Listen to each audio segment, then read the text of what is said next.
Hey everyone, Doug here. I've got something that's kind of exciting that I wanted to show you. This is a demonstration of the website that I've created that I use to manage crews for my events. So this is basically the tool that I use in order to make sure that we're properly staffed for the events that we shoot. It allows people to keep track of their schedules, to apply for events. That way, me as the manager, I can choose the best crew for the best budget, to make sure that the company remains profitable, but yet providing the best quality service that we possibly can. This site is something that I've been using for over a year now. I actually introduced it here on this channel, at least from the point of view of a contractor. But I wanted to show you guys what I've added and what this looks like from the point of view of someone who's actually managing the resources that are available. So I also have an announcement to make about this. As of today, I'm going to be making this site available to others to use as well.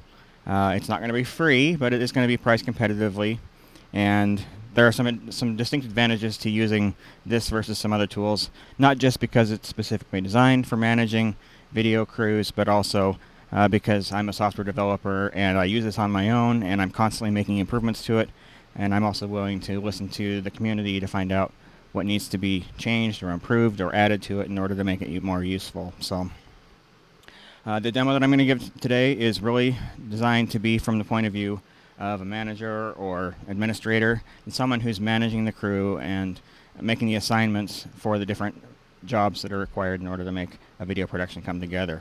So with that said, let's actually just dive right in, and I'll show you a couple things on the site front page, and then we'll just go right in and create an event so you can see how that workflow works from beginning to end.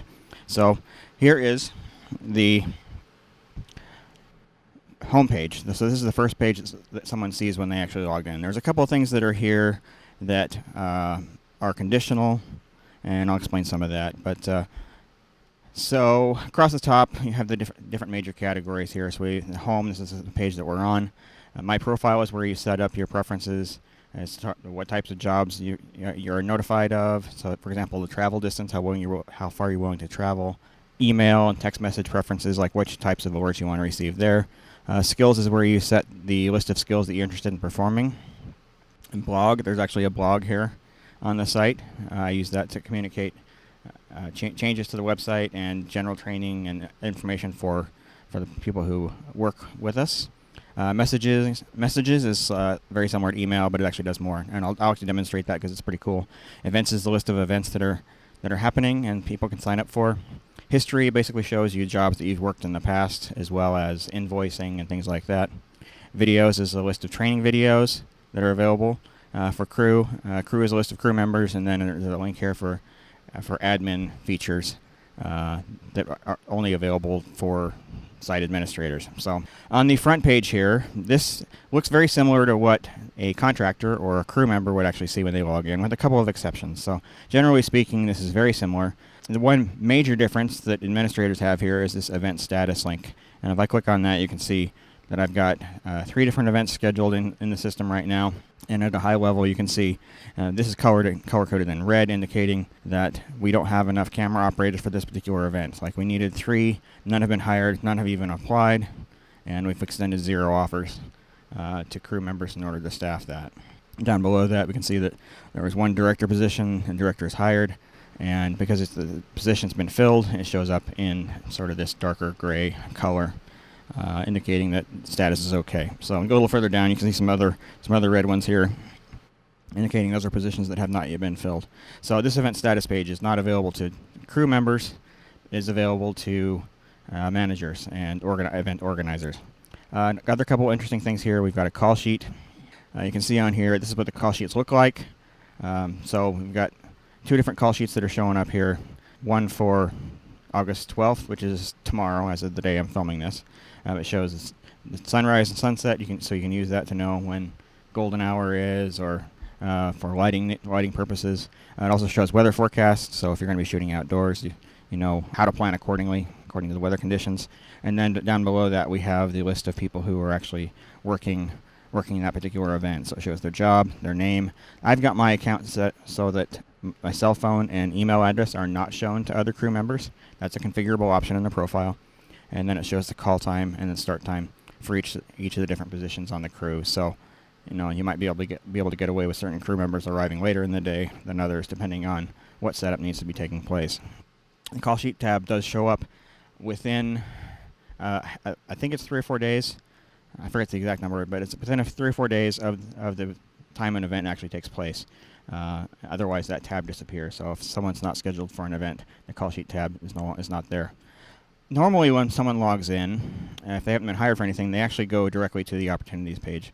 And so this is actually where they can say, hey, I'm interested in this particular case of being a camera operator, and I'm willing to do it for $350 for this particular event. And it's only a half day, so just charge $350. And then if they want to apply for that, they click the Save button, and then that application comes to the event organizer, and then they can approve the crew that they want. After someone has been approved, that will show up on the schedule page here. So you'll see that this is a demo video event, and it shows the name of the location along with the address, whether it's outdoors or indoors. And then come down a little further here, it shows the date, the position, their call time, how much they're going to get paid, and so forth. So a lot of good information there. All right, so that's kind of at a high level what's going on. Let's go over to the events page here and actually create a new event. I'll click on the Create New Event link here, and we'll call this one Demo 2 for YouTube. And this is a demonstration. And we'll set the date on this. We'll go with this next Thursday. So that would be the 16th. And it's just going to be one day, so it automatically fills in the date there. Venue name, we're going to go to Acme headquarters. And that's at 100 East Center here in Orem, Utah, 84057. Location, this is an outdoor. Dress code is casual. Contact name is me. And then I put in a phone number there. Optionally, it's not required. A description of the event. We're shooting the company annual stockholders meeting. And then internal notes are visible to just people who have been hired for the event. And then bid notes. So for example, normal bidding, regular rates apply.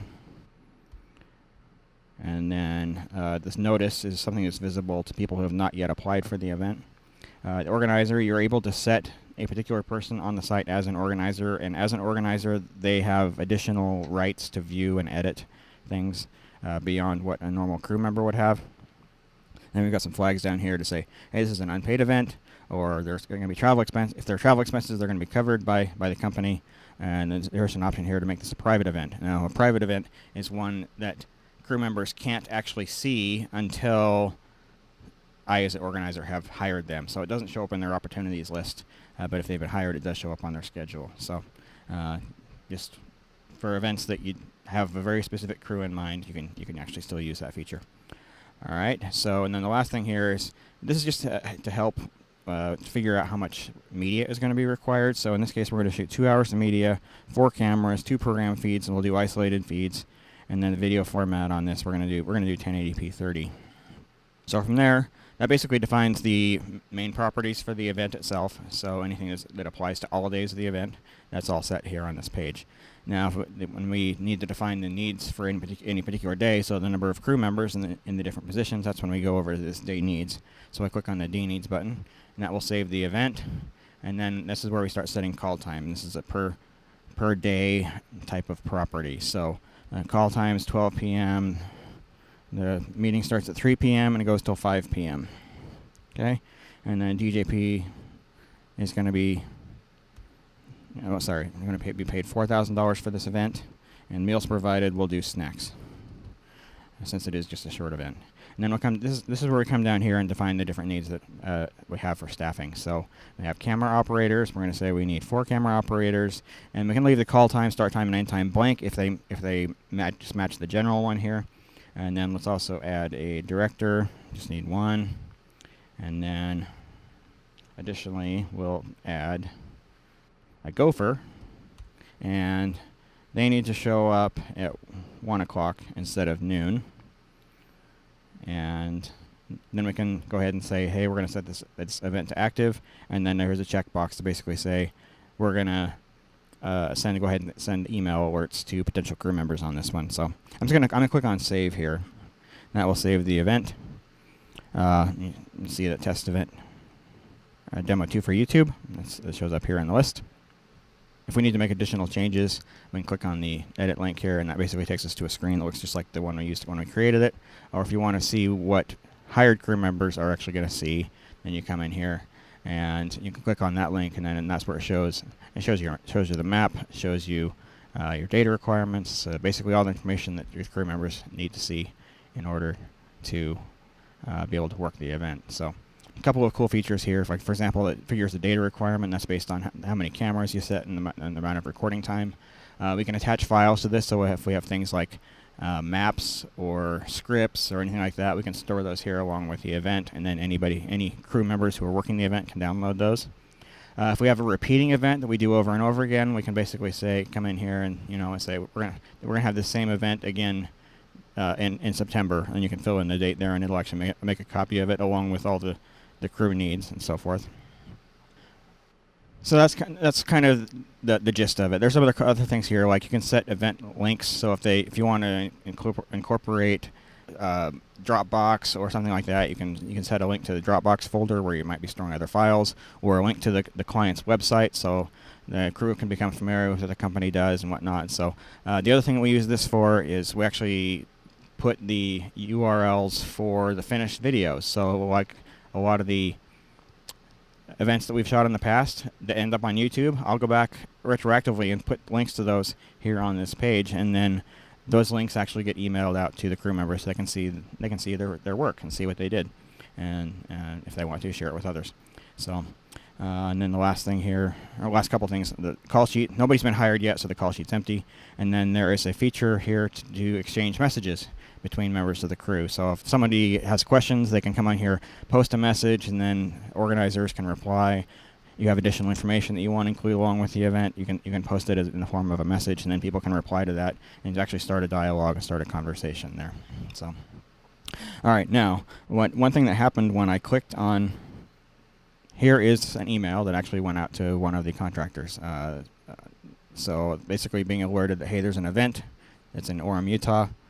These job requirements match what you've expressed interest in. So it's camera operator. That's from 3 to 5 p.m., call time at noon. And then gopher. They can decide at that point if they want to go to the website and actually apply for one of those events. And at that point, you can begin after they apply, you can decide who you're going to hire. So we'll actually show you from a manager point of view what happens when somebody does apply. So I'm going to come over here. This is Will's account, and I'm going to refresh the page so you can see the opportunities. So I click on the opportunities link. So look down here, you can see on Thursday, August 16th, that particular event is now showing up, and so Will can say, you know what, I'm willing to work that event for $350. It's only a half day, so I'm not going to charge a full rate, and I'm going to go ahead and click on save in order to submit that bid. For me, as the organizer of the event, I then receive an email letting me know that, hey, Will's applied, and I go onto the website, and you can hire as needed. So if I come back over here, and when I log in, so if I click on the home page here, it'll see that, hey, there are two job applications that I need to approve, and I can click on that, and that will take me over to this page. And in this hired column, this middle number is the people who have applied. So the numbers here are number hired, number applied, and the number of available positions. So if we look at this particular one, the one we just submitted, so it shows that Will has applied to work the event for $350, and we're going to say, you know what, we're going to go ahead and hire you for that. So I click on hired as the option, and then I can click on save changes. There are a couple other options in there as well. There's an offer feature. So if you don't want to necessarily hire somebody, you can do an offer, and you can change the amount. So you can basically say, I want to hire so for $250 because it's only a half day. So you can extend that offer to the crew member, and then they have the opportunity to accept or decline. They'll of course receive an email for that. I'm going to undo that change here. So I'm just going to assume that Will is ready to be hired for that event. And so then, as I go back to the events page and click on that particular event, we will see that Will now shows up on the call sheet for that particular event.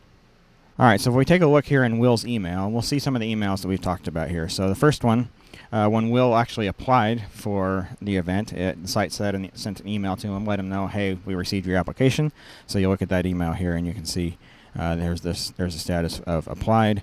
And then shortly thereafter, after I approved it, he got another email saying, hey, you've been hired for $350. Then he'll know at that point that he can place that event on his calendar. But speaking of calendars, this particular email client that I'm using here doesn't support it, but there is the site does send out an email that has an appointment that they can save on their calendar, so they don't have to manually put that in there. So if any sort of other email client or web email site or whatever, that appointment would show up, and they can just save that on their calendar and then use their normal reminders and whatnot for those events. So the other thing that's going on here that you're not seeing, this feature, the site has a feature where it integrates with text messaging, so SMS text messages. So when new opportunities are posted, crew members can elect to be notified of those via text message. So if they don't check their email very often, and text message is a better way to go get a hold of them, they can set in their profile an option to receive a text message to let them know of a new event that's become available. So there's also some other cool things that are happening as well. So for example, on the day of an event, the site is constantly making calculations to figure out how far it is from where a contractor lives to the destination where the event's actually taking place, and then it sends them a text message giving them adequate travel time to arrive, to remind them, hey, you've got an event today, it's probably about time to leave, that kind of thing. So there's a lot of little handy tips that are little things that are going on in order to make the site useful for people who have signed up. All right, now that we've seen how the events features work, let's actually talk about some of the other features here at kind of a high level. So the first thing we're going to look at here is My Profile. So this is basically where the person sets their own regular profile information, so like contact information, things like that. The address is optional. I do require at least a zip code. And that's used in order to determine how far someone is willing to travel and determine which jobs they see based on that. And come down a little further, you can set the job preferences. So I'm willing to travel if expenses are covered. I'm willing to work on paid events. Some other options here. So you can set communication preferences, for example. So if I want a text message when I have a new message on the site, and click on that, or send me an email when a video from one of my events is posted. I can do an About Me section here that's visible to other contractors. If you want to share your website, you can stick that there. If you have a demo reel you want to share with people, you post the URL for that. And then if you happen to sign up if the site manager, in this case you, signs up for phone integration, there's actually a phone directory on the site, or on that phone line that callers can listen to. And the last thing here is just basically a checkbox saying allow other crew members to see my name and profile information, and allow that to be shared on things like call sheets and so forth. So we'll go ahead and save that. And then the next thing that's profile related here is the skill page. So this is where contractors come in and basically express their level of interest for different types of jobs. So in this case, Sandy is saying, I really, really want to be a camera operator, whether that's tripod or handheld, level 5 interest in each of those. And then skill level, considers herself a pro. You come down here, GlideCam. She's very interested in GlideCam, but she's just learning, only 1 year of experience, and because she's got less experience, she's willing to work a lower rate. So each crew member would fill this in, and that also determines which events that they actually see on the site. So if someone says no interest in a particular event, or in a particular job type, then they won't receive any sort of notifications for jobs of that type. So that's kind of the gist of it there. So there's that. And I'll come over here briefly to the blog. You can see here there's one blog post. You can incorporate things like YouTube links into those blog posts, images, those kinds of things. So, and then viewers can up or down vote the blog posts. Come over here to messages and let you see what the message looks like from the point of view of the recipient. I'll cover messages here more in a minute. And then events from the point of view of the contractors. So to prevent competition from being able to see exactly what events are going on, we don't actually allow anybody to see event names or addresses until they've been hired for an event, but they can see the type of event. So, and then information about location and dates and that kind of thing. So one of the other cool things about the site here, I wanted to show you guys, was the messaging feature. So this is very much like email, but it actually does more. And when I say that, there are some cool, distinct things that can be done here, and I'll demonstrate that actually on the site itself. So I'm going to create a brand new message here. The first thing you'll see is you can choose specific recipients. So if I want to send a message to Sandy, I click on her name and then click on add, and then that adds her as a recipient to the message.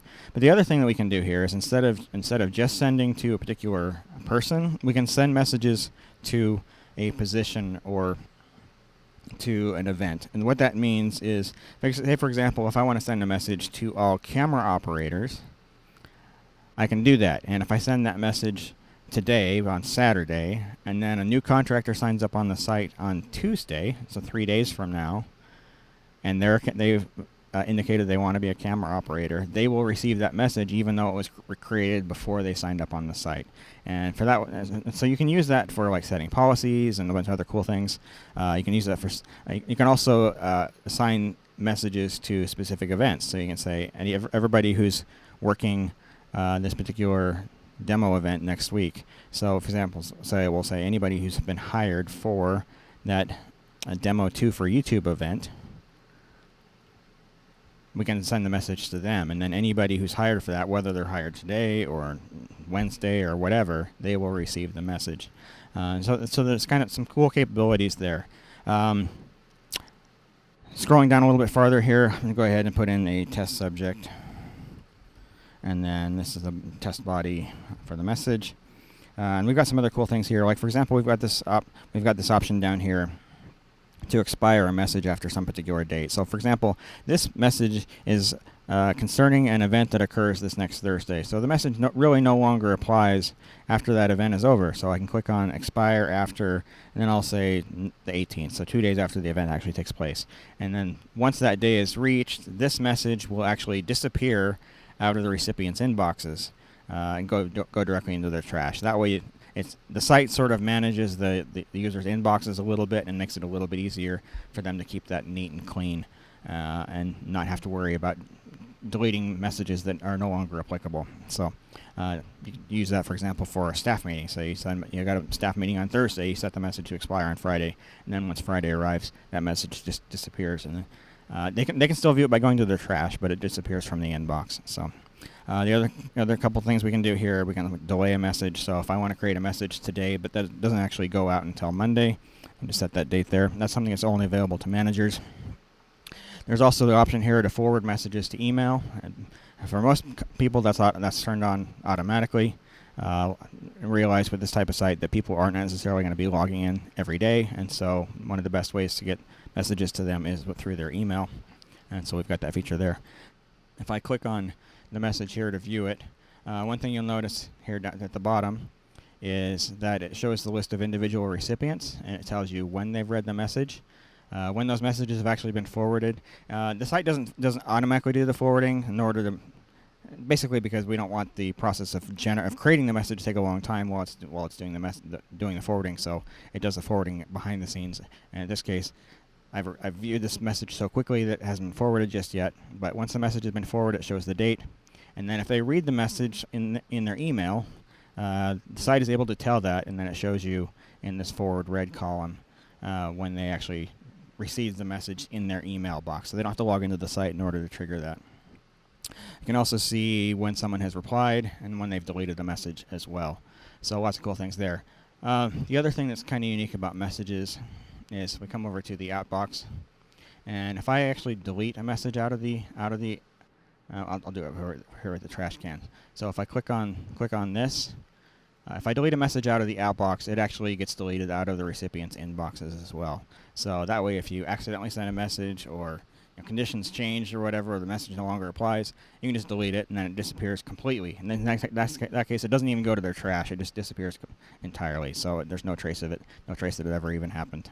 So, as manager, you also have the ability to view messages sent between members of the site. So in this case, there aren't any. But if for legal reasons you needed to view the messages of users that are on the site, you can do that. So that is only available to site administrators. So those are really kind of the highlights of the site. There's actually a lot more going on here, especially with regard to the text message interaction and whatnot, and email. So one of the cool features that's also available in text messaging is message forwarding. So if a crew member sends a message to the phone number that's associated with the site the day before, the day of, or the day after an event, those messages are automatically forwarded to everybody else on the crew that's working that event. So that way your crew can communicate with one another without having to have everybody's phone numbers in their contact list. And so you just basically send one message to the phone number associated with the site, and then that's automatically forwarded out to all other people that are on the site. So I will be extending that capability quite a bit. There's a lot of potential for cool things to happen within text messaging. And there's also a phone number that can be tied to the site as well. So in this case, contractors can call in, review the status of their applications, apply for additional jobs, be forwarded to me as the site manager. So I can press a button on the thing, and then it'll call me directly.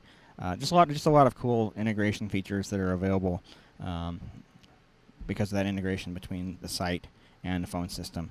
And we use Twilio.com for phone integration, and their rates are super competitive and works really, really well. So a couple other things. If you do happen to sign up for the site and something you might be interested in, just let you know that all the graphics and all the colors are customizable, so you don't have to stick with the standard DJP assets that are there. That can all be set. The features on the site are also configurable. So, for example, if you didn't want to have the messaging feature, you can turn that off. Or if you don't want to, one thing that my company does is we have rental credits. So when people work events for free, or they work events at significantly lower than normal rates, I issue rental credits, and they can use those to rent equipment from me. So the site keeps track of those. And if you didn't want that feature, we can turn that off. Or if you want to make some of the site preferences, some of the job skill features a little bit easier to use, there's customizability available there as well. So the other cool thing about the site is it's under continual development. I add new features to the site once or twice a week, and so it's something that I spend quite a bit of time on. And if you do happen to sign up for the site, you would get all those new features at the same time I'm rolling them out to my crew.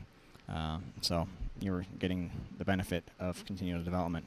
And as a professional software developer, if you have an idea, I'm certainly willing to listen to them. And if it's something that I feel like is useful, I can incorporate it for everybody. And if it's something that's specific to you, then we can work out and talk about how you can compensate me for my time in order to make those development changes. So lots of customizability available, more so here than you're going to find somewhere else. So I'm not 100% set on pricing for the site, but I do intend for it to be competitive.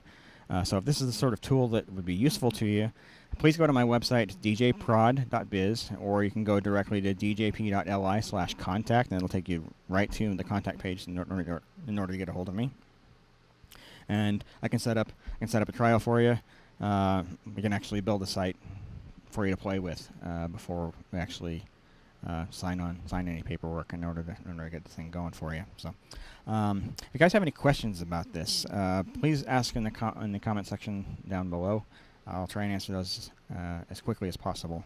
So I'm open to ideas. If you see this is probably close to what you want, but something may be missing, let me know, and I'll see what we can do about working things out and improving the site in order to make it work better for your workflow. So anyway, there you go, guys. That's the tool that I use. I've been using this. I've used it for over a year now, and it works great. And the people who use the site actually have been very excited about it. And I get fantastic feedback from people who actually use the site to sign up for jobs, and they love it because it's just so much easier than some of the other constant emailing back and forth or whatever it takes in order to set up the crew for an event. So anyway, thanks guys for watching. If you're new to the channel, please consider subscribing. I produce videos about once a week with video production topics. I do these videos whenever I have the opportunity, but it usually works out to about once a week. So anyway, thanks guys for watching, and have a great day.